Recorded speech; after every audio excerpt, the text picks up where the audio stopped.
Hello, I'm Niv, an Ayurvedic health coach and spiritual advisor.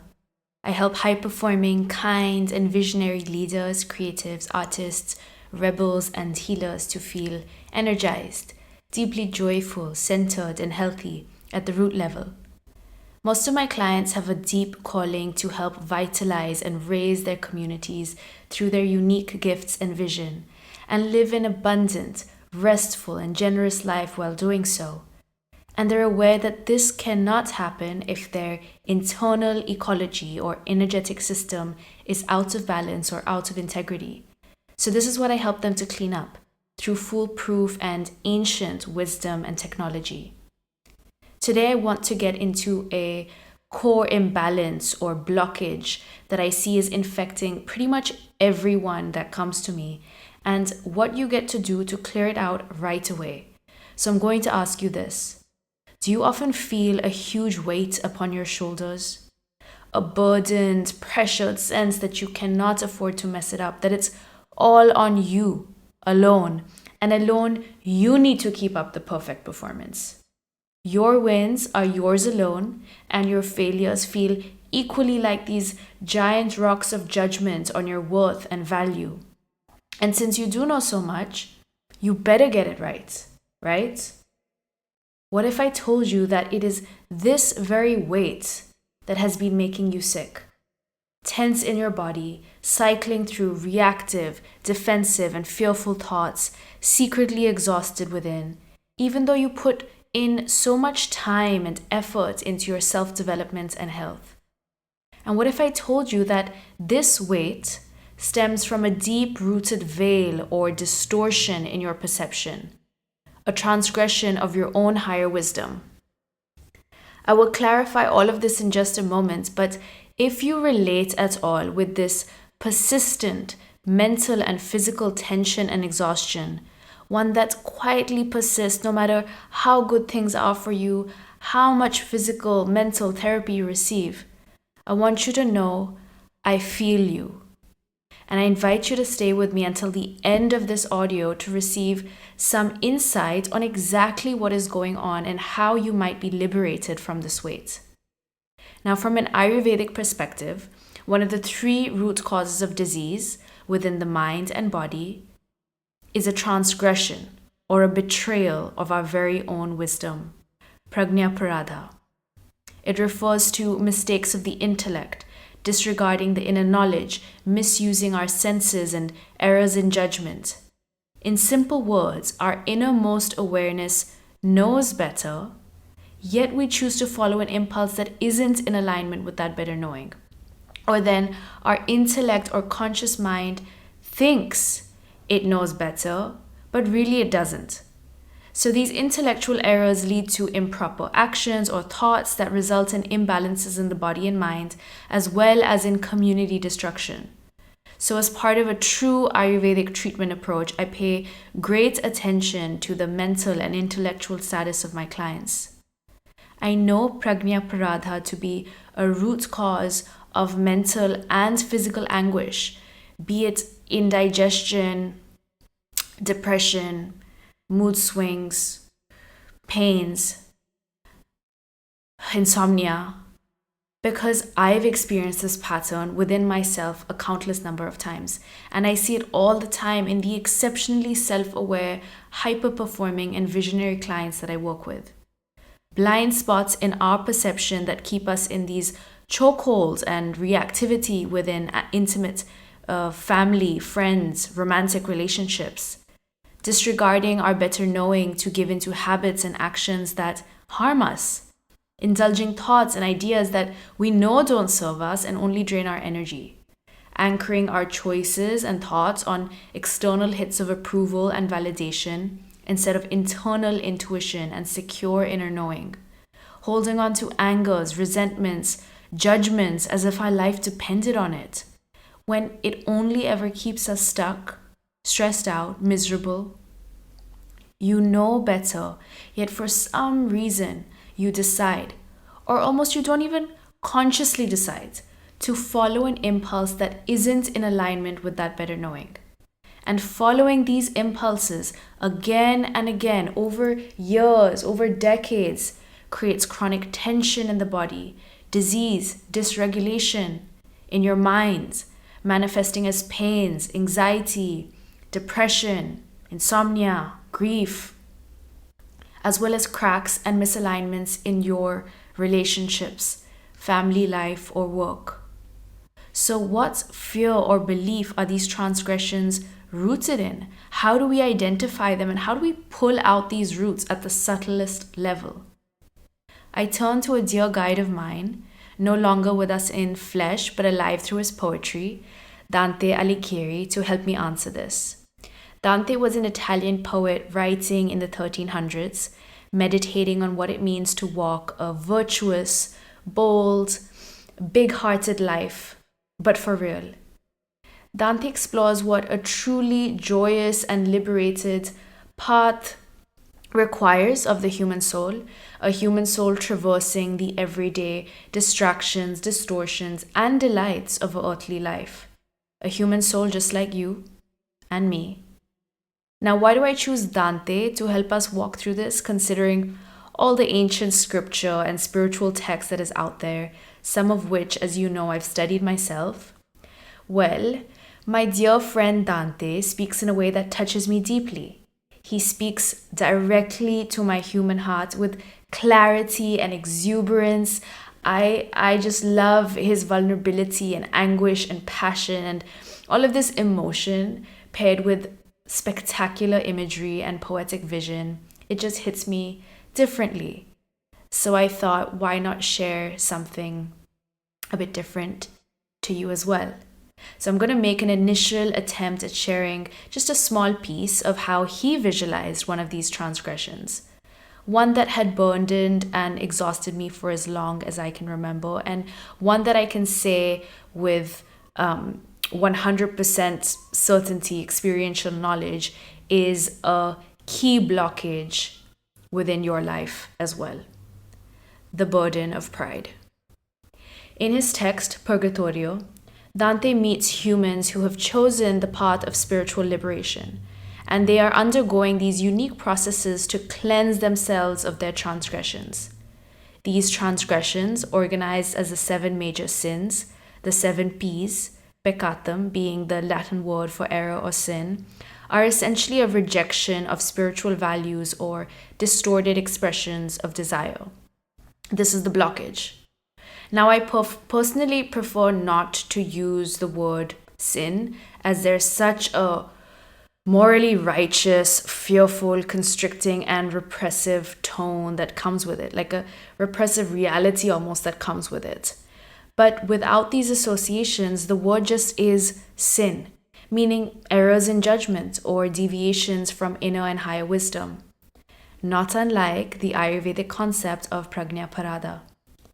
Dante believes we have the potential to become aware of and learn from these deviations, and as we do, we reorder and refine ourselves to forward in the path of collective liberation and evolution and individual health and joy.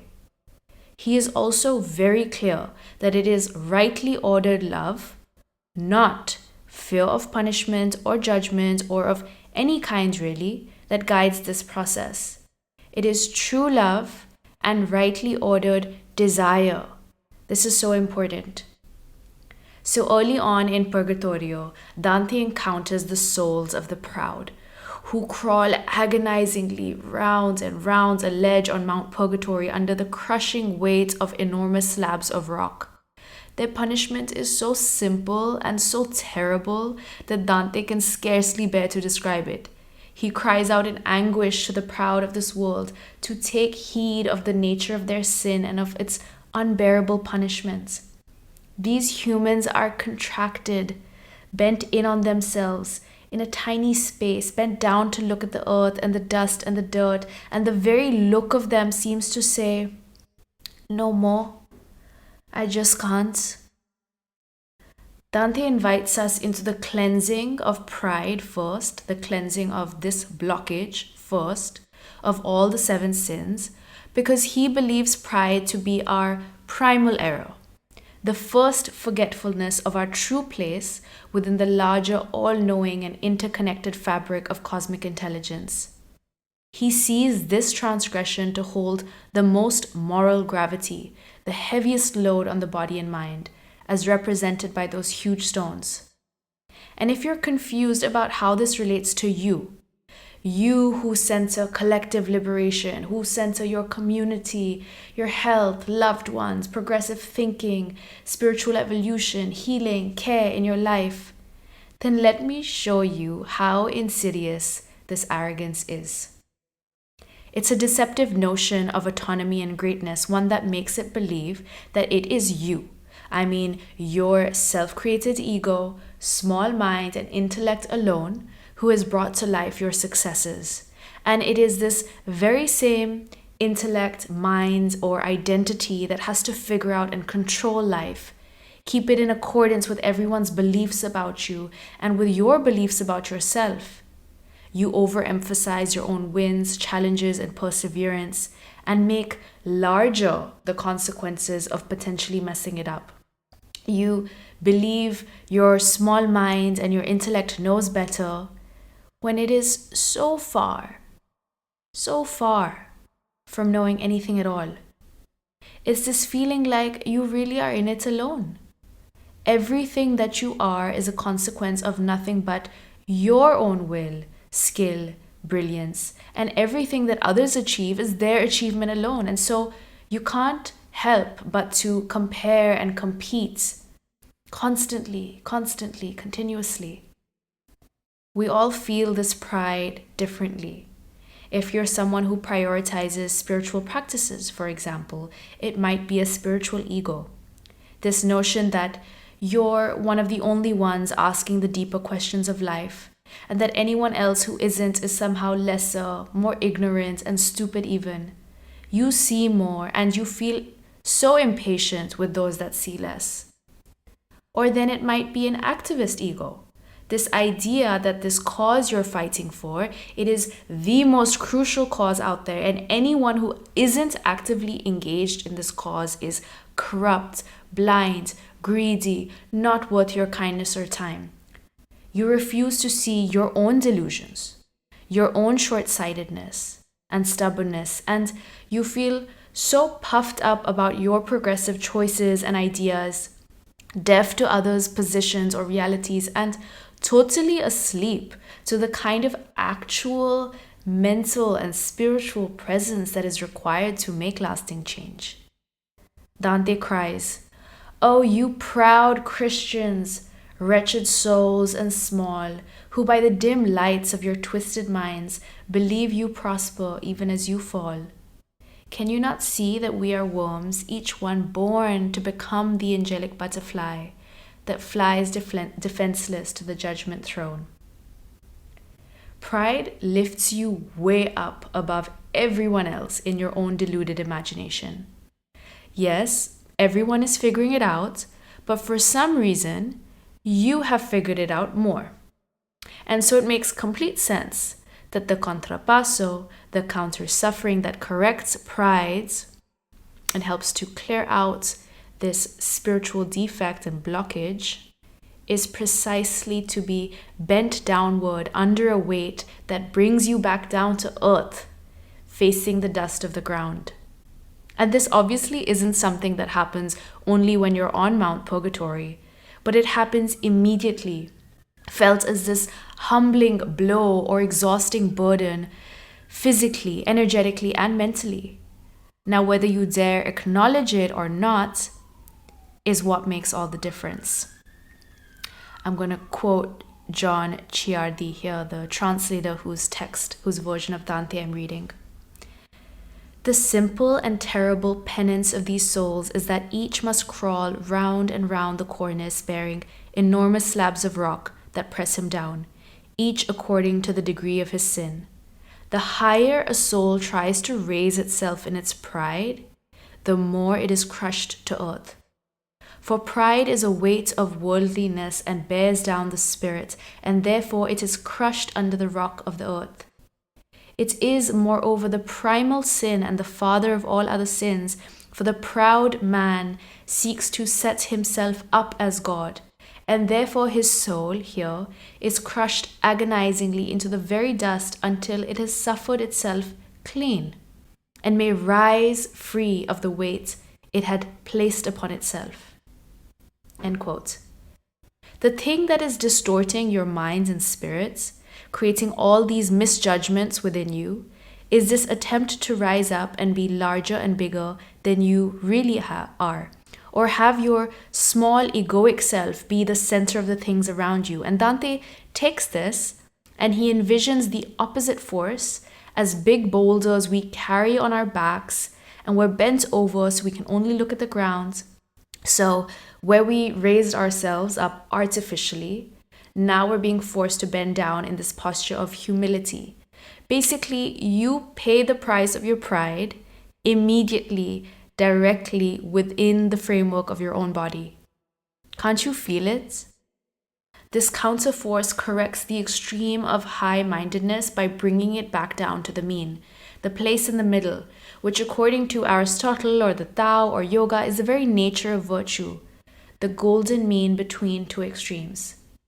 The virtuous person is neither low down and self-deprecating, nor high up above everyone else, but in the proper place, the proper middle place in between. Humility, unlike pride, is true greatness. What it always does is recognize something greater and higher than itself, and it bows down in endless gratitude and wonder. Humility also enables self-correction. And I love this. I think this is so important. It allows room for error, but it makes easy and natural the practice of identifying, acknowledging, and correcting one's mistakes, refining one's behavior in accordance to what feels truly good in the body and good for others too. Without humility, we are prone to stay blind to our own faults, and it is finally only the compounded effect of erroneous action that results in destruction and disease, individually and collectively. So self-correction is key, and humility is the enabler. And this is only one part of the dynamic. Dante recognizes that our liberation from this core transgression is not just about feeling and allowing the negative opposing force of pride, but also opening to what is awakening within us that's creating health and restoration and well-being.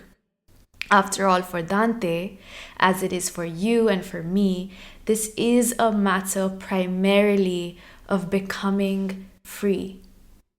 And what he sees in these people on Mount Purgatory, who though are bent over, undergoing this brutal process of acknowledging their own pride and daring to release the weight and transgression of it through feeling it fully, accepting it fully, is their willingness to laugh. When Dante questions them on their lives before Mount Purgatory, he is stunned to find them in deep appreciation of their rivals and competitors, with a lightness of spirit and humility around their own accomplishments and accolades, laughing freely and joyously. They laugh at the history of their own pride, laugh at their messiness and imperfections. And right here is the paradox of what happens when we choose to cleanse ourselves from this prajna parada of pride. As we simultaneously recognize and feel how heavy, how weighted, how torturous it is to actually mistake our own ego and reason and human life as if it were this all-knowing, perfect God or goddess. We get to also practice what it means to be light-hearted and light-spirited when it comes to our place in society, our physical appearance, our status, and our material accomplishments. We learn what it means to be joyous at others' excellence and wins, and embracing of where others are in their own unique journeys, neither with righteousness nor with envy. To address this heaviness that has been following you around for years, you must address this pride.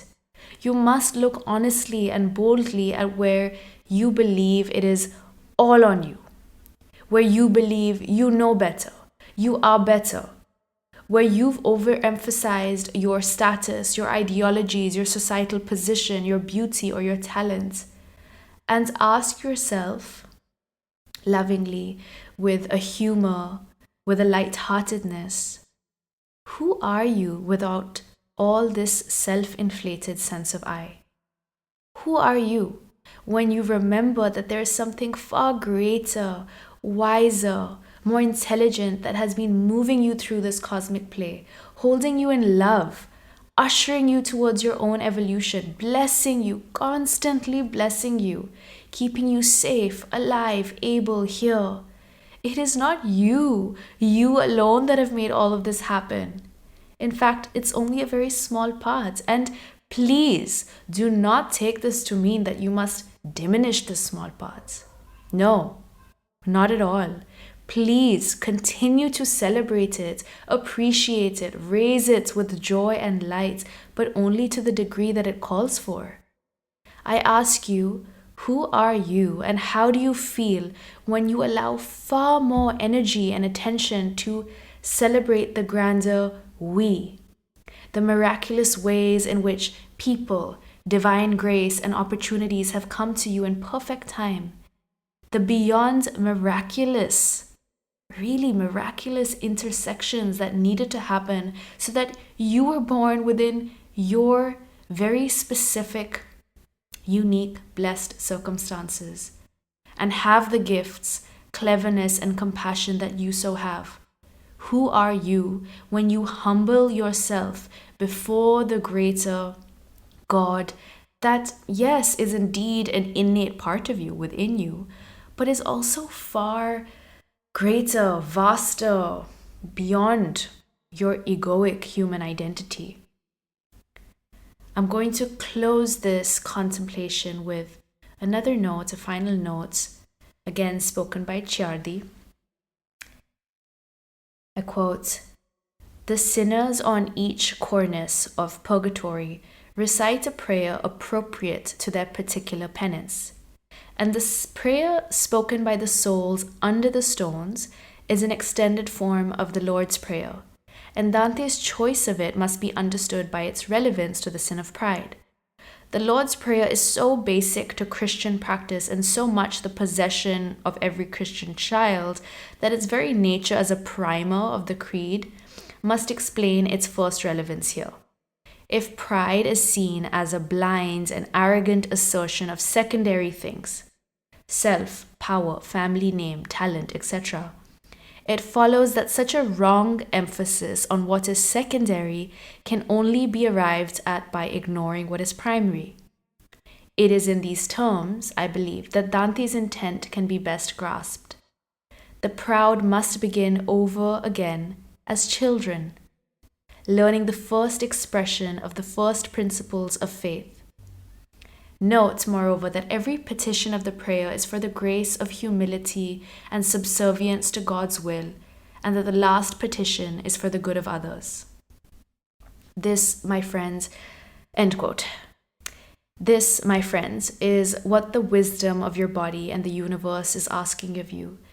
This is what this mental and physical exhaustion and angst is guiding you towards, and it is time to listen.